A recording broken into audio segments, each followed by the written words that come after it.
இறுதி மூச்சு, சமாதானத்திற்கும் காரணத்திற்குமான செய்தி. சிலுவையில் இயேசு உரைத்த கடைசி வார்த்தையான பிதாவே உம்முடைய கைகளில் என் ஆவியை ஒப்புவிக்கிறேன் என்பதை பார்க்கின்றோம்.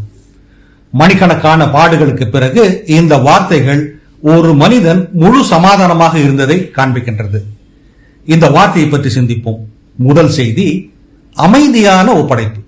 இயேசு சிலுவையில் தம் முதல் வார்த்தையை பிதாவே என்று ஆரம்பித்து கூறினார். அதே வண்ணமாகவே முடிக்கவும் செய்தார்.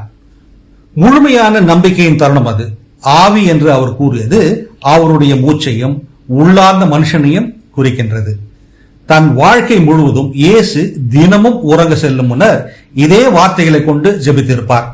அது அவருடைய மாலை ஜெபமாய் கூட இருக்கும். இப்பொழுது தமது வாழ்க்கையின் இறுதியில் கடைசியாக அதையே கூறினார். அவர் மரணத்திற்கு எதிராக போராடவில்லை. அவர் தம் சரீர உயிரை அமைதியாக பிரியவிட்டார். இரண்டாவது செய்தி, தெரிவினால் அருளப்பட்ட வாழ்க்கை. இயேசு பலவீனத்தினாலோ அல்லது தண்டனையினாலோ மரிக்கவில்லை என்பதை புரிந்து கொள்வது மிக மிக முக்கியம். தம் பணி முடிந்துவிட்டதால் மரித்தார். நீதியை நிலைநிறுத்துவதற்கான யாவற்றையும் அவர் செய்து முடித்து விட்டார். முன்னர் தம் சீஷரிடம் தன்னிடமிருந்து ஜீவனை ஒருவனாலும் பறித்துக் கொள்ள முடியாது என்று கூறியிருந்தார். மாறாக அவரே சுயமாக அதை விட்டுவிட முடிவு செய்தார். சிலுவை அவரை தோற்கடிக்கவில்லை. மாறாக ஆரம்பத்திலிருந்து திட்டப்படி அவர் செய்து வந்த வாழ்நாள் பணியினை நிறைவு செய்ய அந்த தருணத்தை அவர் பயன்படுத்திக் கொண்டார். அவருடைய வாழ்நாளின் கடைசி நொடி வரைக்கும் எல்லாம் அவர் கட்டுப்பாட்டிலேயே இருந்தது. He was omnipotent. Every second was under his control. சீர்படுத்தப்பட்ட ஓர் உறவு.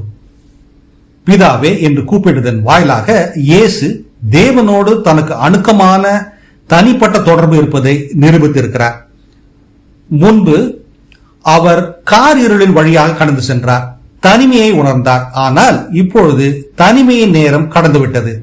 அவர் தேவனோடு அதே அன்போடு வாழ்நாள் பரியந்தம் கொண்டிருந்த அணுக்கத்தோடு பேசுகிறார். இயேசுவுக்கு மரணம் என்பது பயமுறுத்தக்கூடியதோ அல்லது கட்டுப்பாட்டில் இல்லாத விரோதியோ அல்ல. சூழ்நிலை எவ்வளவு இருளாயிருந்தாலும் தான் தனியே இல்லை என்பதை அவர் அறிந்திருந்தார்.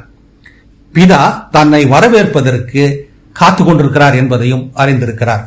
இது போன்ற சிந்தனைகளை தவறவிடாதிருக்க தமிழ் பூமர் அபிஷியல் சேனலை சப்ஸ்கிரைப் செய்யுங்கள்.